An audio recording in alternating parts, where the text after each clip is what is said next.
నమస్తే, welcome to our channel. నేను మిషాల్ని.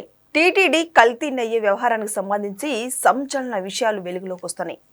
అయితే ముఖ్యంగా ఇందులో ఎవరెవరు ఏం పాత్ర ఉంది, ఇలాంటి అంశాలను చర్చించమని స్టూడియోలో ఉన్నారు senior journalist doctor Kanakadurga Vadlamani గారు ఉన్నారు. వారిని అడిగే విషయాలను తెలుసుకునే ప్రయత్నం చేద్దాం. నమస్కారం మేడం. నమస్తే అండి.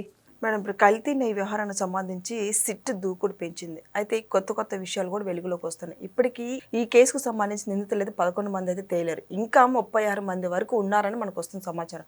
మొత్తానికి చూసుకుంటే ఈ కేసుకు సంబంధించి ఏ విధంగా ఎటు దారి తీస్తుందంటే ఏం చెప్తారు మేడం? ఎటు దారి తీయటం అంటే జైలుకు దారి తీస్తుంది ఈ కహాని. అయితే అసలు చూసారా, సుబ్రహ్మణ్యం అనే వ్యక్తి ఆ రోజు సరుకుల విభాగం జిఎంగా ఉన్నాడు. ఆయన ఇప్పుడు ఈఈగా ఉన్నాడు. ఆయన ఎంతలాగా అంటే భక్తుల మనోభావాలు, వెంకటేశ్వర స్వామితో ఆడుకుంటున్నాం అనే భయం లేకుండా సుబ్రహ్మణ్యం అనే వ్యక్తి ఆఫ్టర్ ఆల్ ఒక 3.5 లక్షలు, ఒక 50 గ్రాముల వెండి నాణ్యం, గోల్డ్ ఏదో కొంత, వీటి కోసం ఆశపడ్డాడు. ఇంత 50,000 రూపాయలు విలువ చేసే ఫోన్ట. అంటే వీటితో నీ జీవితం వెళ్ళిపోతుందా సుబ్రహ్మణ్యం? ఇంతకంటే దారుణం ఏదైనా ఉందండి?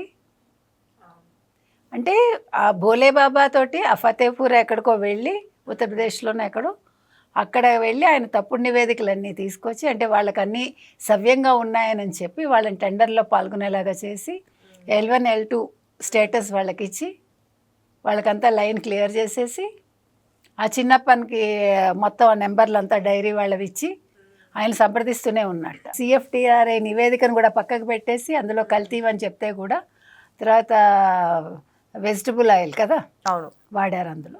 అంటే పామాయిల్లో రసాయనాలు కలిపారు. ఎంతో మంది, కోట్ల మంది దర్శించుకున్న అంటే ఇవాళ జగన్మోహన్ రెడ్డి వచ్చి మాట్లాడమనండి. అసలు కల్తీ నెయ్యి లేదు, అదేదో దేవుడు లడ్డు అన్నాడు కదా. ఇవాళ ఏం మాట్లాడతాడు ఆయన? ఇవాళ సుబ్బారెడ్డి ఏం చెప్తాడు ఆయన?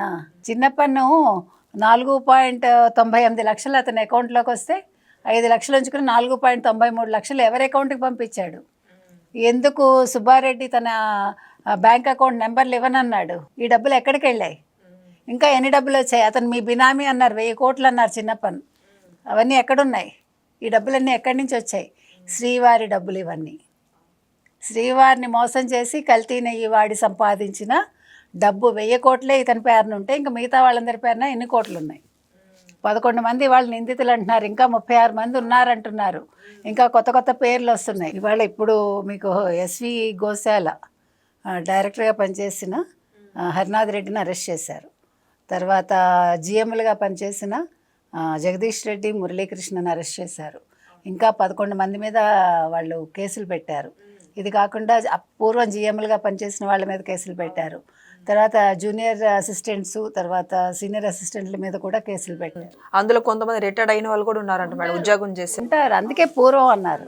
సో ఇప్పుడు ఎవరిని వదిలిపెట్టాల్సిన పని లేదు, చాలా వేగవంతం అయిందండి. ఒక ముఖ్యమంత్రి స్థాయిలో చంద్రబాబు నాయుడు కల్తీ నెయ్యి లడ్డూలో కలిసిందని చెప్తారా, కల్తీ నెయ్యితో లడ్డూలు చేసి ప్రజల మనోభావాలు దెబ్బతీశారని చెప్తారా అంటూ వైసీపీ వాళ్ళు గొడవ పెట్టారు కదా. ఇప్పుడు మాట్లాడమనండి. ఇప్పుడు ఎవరు తప్పు చేశారు, ఎవరు ఒప్పు చేశారు? ముఖ్యమంత్రి స్థాయిలో ఉన్న చంద్రబాబు నాయుడు గారు తిరుమల తిరుపతి దేవస్థానంలో జరిగిన అపచారం గురించి మాట్లాడారు తప్ప, ఇక్కడ ఎవరి మనోభావాలు దెబ్బతీయటానికి కాదు, భక్తులకు తెలియాలి ఏం జరిగిందో. ఈ లడ్డూల్లోంచే మీరు అయోధ్యకు కూడా 1 లక్ష లడ్డూలు పైన పంపించారు గతంలో కదా. కాబట్టి ఎంతమందిని మీరు మోసం చేశారు, ఎంతమంది భక్తుల మనోభావాలు దెబ్బతీశారు? మీరు క్రిస్టియన్స్గా ఉండి హిందువుల మనోభావాలతో ఆటలాడుకుంటారా? వాళ్ళ సొమ్ము కాజేస్తారా? సిగ్గుందా మీ అందరికీ? ఇవాళ సుబ్బారెడ్డి మాట్లాడాలి, ఇవాళ జగన్మోహన్ రెడ్డి మాట్లాడాలి, ఇవాళ వైసీపీ వాళ్ళందరూ మాట్లాడాలి. అసలు లడ్డూలో కల్తీయే లేదు, కల్తీ నెయ్యి వాడలేదు అన్న వాళ్ళందరూ సమాధానం చెప్పమనండి. ఇవాళ సుబ్రహ్మణ్యం ఇప్పుడు మొత్తం బయటకు వస్తుంది కదా. అంటే నిన్న ఎప్పుడైతే సుబ్రహ్మణ్యాన్ని మనం అరెస్ట్ చేశారో అప్పుడే భయపడి సుబ్బారెడ్డి ఢిల్లీలో ప్రెస్ మీట్ పెట్టారు. నిన్న విచారణకు హాజరైన తర్వాత కల్తీ నెయ్యికి సంబంధించి ఎటువంటి సంబంధం లేదు, పరకమణి కేసు సంబంధించి ఎటువంటి సంబంధం లేదు, కానీ రాజకీయ కుట్ర చేస్తున్నారు అని వైవి సుబ్బారెడ్డి. అవును, ఎవరు చేస్తున్నారు రాజకీయ కుట్ర? కూటమి ప్రభుత్వం చేస్తుందా? అంటే ఏమీ లేకుండా గాలిలోంచి అలా పుట్టిచ్చేస్తే మీరు విచారణకు వచ్చేస్తారా? మీరందరూ ఎందుకు సుప్రీంకోర్టు మెట్లెక్కారు? ఎక్కుతున్నారు ఎందుకు? ఇవాళ పిన్నెల్లి సోదరులకు ఏం చెప్పింది కోర్టు నిన్న? సుప్రీంకోర్టే చెప్పింది కదా. ఒక్కొక్కళ్ళకి సుప్రీంకోర్టే చెప్తోంది కదా బెయిల్ రద్దు చేయమని, బెయిల్ ఇవ్వద్దని. మరి దాన్ని బట్టి అంటే సుప్రీంకోర్టు చెప్పింది తప్ప? అంటే మీ మీద మీరు నిందితులు అని చెప్పడం సుప్రీంకోర్టు తప్ప అప్పుడు? అంటే సుప్రీంకోర్టు చెప్పింది కూడా కాదని మీరు అంటారా? మీరే కదండి సుప్రీంకోర్టు వరకు వెళ్తున్నారు వైసీపీ వాళ్ళందరూ. మిమ్మల్ని సిట్ ఏమైనా తొందరపడి అరెస్ట్ చేసిందా? మిమ్మల్ని ఈడీ ఏమైనా తొందరపడి అరెస్ట్ చేసిందా? లేదు కదా. లేదు. మిమ్మల్ని సిబిఐ ఏమైనా తొందరపడి అరెస్ట్ చేసిందా? సిఐడి ఏమైనా తొందరపడి అరెస్ట్ చేసిందా? ఎవ్వరూ చేయట్లా. మీరు ఎంత దూరం వెళ్తారో వెళ్ళండి. సుప్రీంకోర్టు చెప్పాకే, సుప్రీంకోర్టు నిర్ణయం విన్నాకే, తీర్పు విన్నాకే మేము అడుగు పెడతామన్నారు, అలాగే చేశారు. ఇవాళ వైవి సుబ్బారెడ్డి అనే వ్యక్తి ఇరుక్కున్నాడు కాబట్టి ఇంకా నిందలు వేస్తున్నాడు. నాకు సంబంధం లేదంటాడు. నీకు సంబంధం ఉందో లేదో మీరు లై డిటెక్టర్ టెస్ట్కి వస్తామన్నారు కదా, రండి. మీరును ఇంకెవరు, జోగి రమేష్ అందరూ రండి. ఏదేదో సరదాగా అనుకుంటున్నారేమో. ఈవెన్ జగన్మోహన్ రెడ్డిని కూడా రమ్మనండి. మొత్తం ఆయన చేసిన మొత్తం తప్పిదాలు బయటకు వస్తాయి. అందుకని ఇవాళ ఎవడు తప్పించుకోలేడండి.